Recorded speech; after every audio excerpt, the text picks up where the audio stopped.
شروع اللہ کا نام لے کر جو بڑا مہربان نہایت رحم والا ہے۔ جن لوگوں نے کفر کیا اور دوسروں کو اللہ کے رستے سے روکا، اللہ نے ان کے اعمال برباد کر دیے،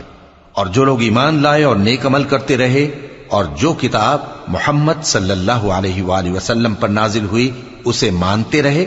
اور وہ ان کے پروردگار کی طرف سے برحق ہے کہ جس نے ان کے گناہ دور کر دیے اور ان کی حالت سنوار دی۔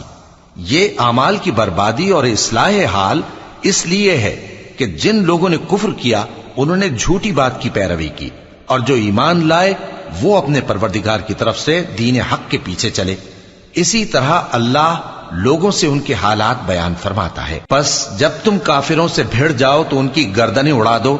یہاں تک کہ جب ان کو خوب قتل کر چکو تو جو زندہ پکڑے جائیں ان کو مضبوطی سے قید کر لو۔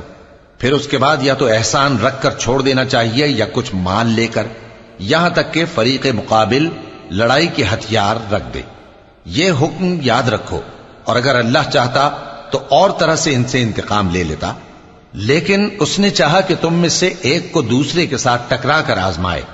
اور جو لوگ اللہ کی راہ میں مارے گئے ان کے اعمال کو وہ ہرگز ضائع نہیں کرے گا، بلکہ ان کو سیدھے رستے پر چلائے گا اور ان کی حالت درست کر دے گا، اور ان کو بہشت میں جس سے ان کو پہلے سے واقف کر دیا ہے داخل کرے گا۔ اے اہل ایمان، اگر تم اللہ کی مدد کرو گے تو وہ بھی تمہاری مدد کرے گا اور تم کو ثابت قدم رکھے گا، اور جو کافر ہیں ان کے لیے ہلاکت ہے،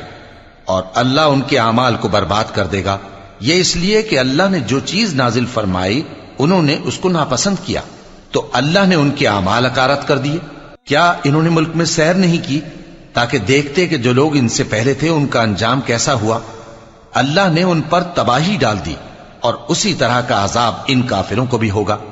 یہ اس لیے کہ جو مومن ہیں ان کا اللہ کارساز ہے اور کافروں کا کوئی کارساز نہیں۔ جو لوگ ایمان لائے اور عمل نیک کرتے رہے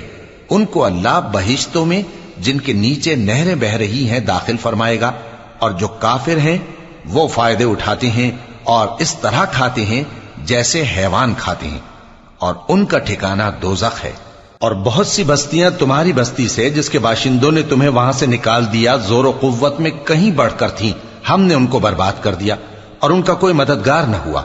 بھلا جو شخص اپنے پروردگار کی مہربانی سے کھلے رستے پر چل رہا ہو وہ ان کی طرح ہو سکتا ہے جن کے اعمال بد انہیں اچھے کر کے دکھائے جائیں، اور جو اپنی خواہشوں کی پیروی کریں وہ